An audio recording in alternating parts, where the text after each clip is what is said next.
One thing I noticed maybe in 2003 was that there was this overlap between radical leftism and spiritual but not religious people.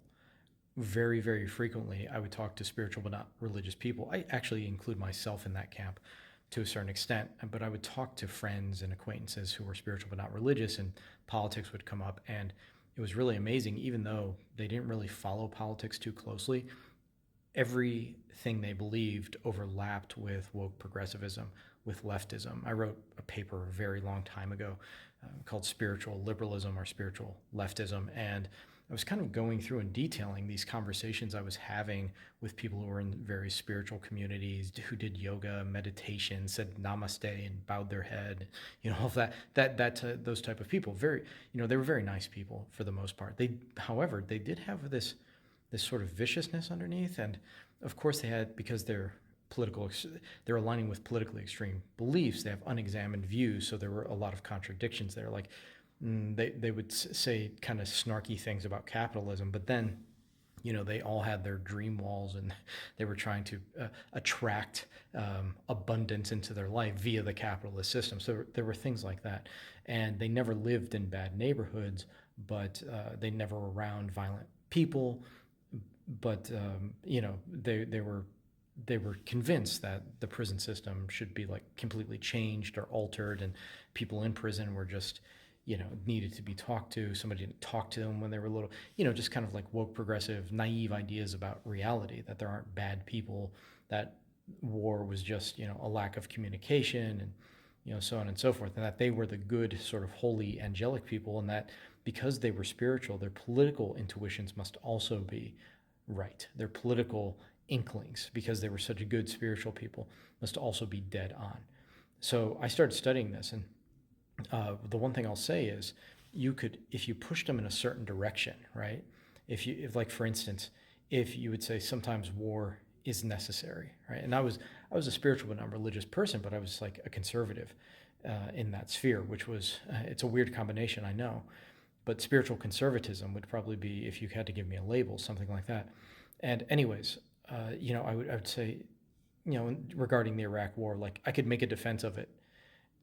Not to say you would, not to say I didn't see the other points of view and found, I could find them very compelling, the anti-war stance, but, I could make a pretty good defense of the Iraq War.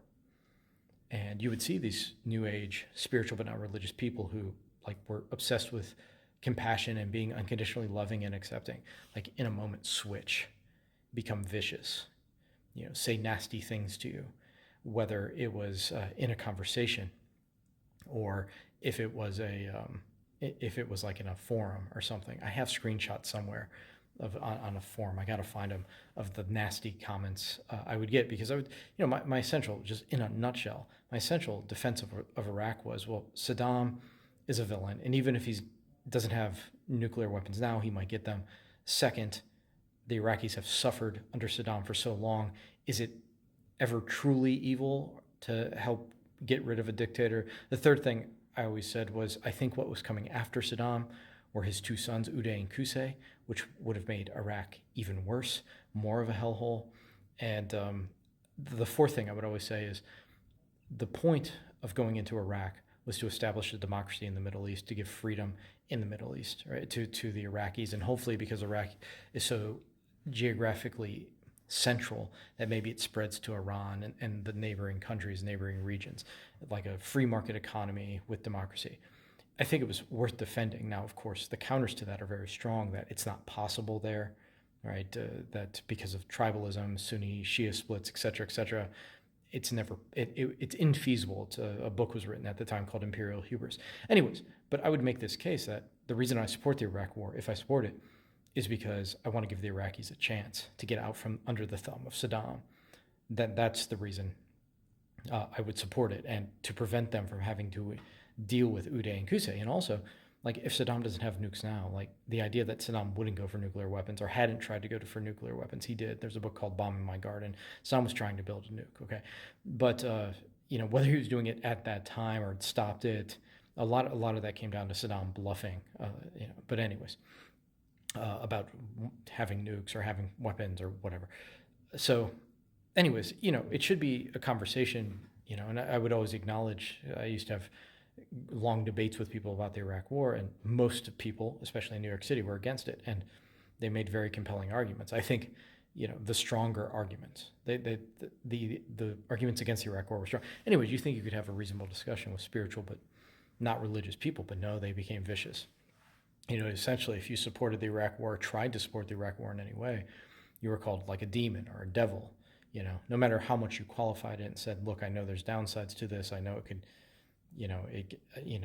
it can get very ugly. We know there could be a civil war. There could be tribal conflict, insurrections, acknowledging all of that. All right. But you saw this viciousness come out in them. It's like, oh, you're unconditionally loving. No, you're not. You're conditionally loving. And anyways, there's this overlap between woke progressives and spiritual but not religious people on economics, on foreign policy, on if you go to a lot of like Jungian groups, they were full on with critical race theory, so that's been incorporated into a lot of spirituality. So anyways, it's very interesting how those two overlap, because I think woke progressives are trying to find spirituality through politics. And now New Agers, as they become more political, they see politics as an expression of their spirituality.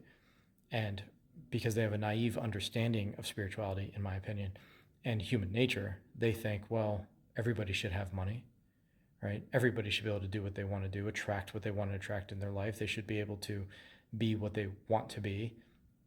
And sure, there are systems in place that prevent that. So we need to eradicate those systems so people can live their true life, follow their calling, follow their bliss, right? So you see something like that, like alienation, not feeling connected to your work. It's a Marxist idea. It maps on very nicely to certain spiritual, the spiritual idea of following your passion or something. You could make an analysis or comparison between those two things. Anyways, I think woke progressivism and spiritual but not religious, those overlap. And I imagine in the future, this sort of left-wing radicalism, if religion falls out of favor, you'll have a lot of atheists, but you also have a lot of spiritual but not religious people. It'll be interesting to see if the woke progressive movement grows because of that, because of the influx of people who kind of lose their religious faith over the next 50, 60, 100 years, if it starts to grow. And it'll be interesting to see if like the spiritual but not religious and the atheist community kind of are on the same side, or they're against each other, and so on and so forth. But anyways, it's very interesting to notice the overlap between those two groups.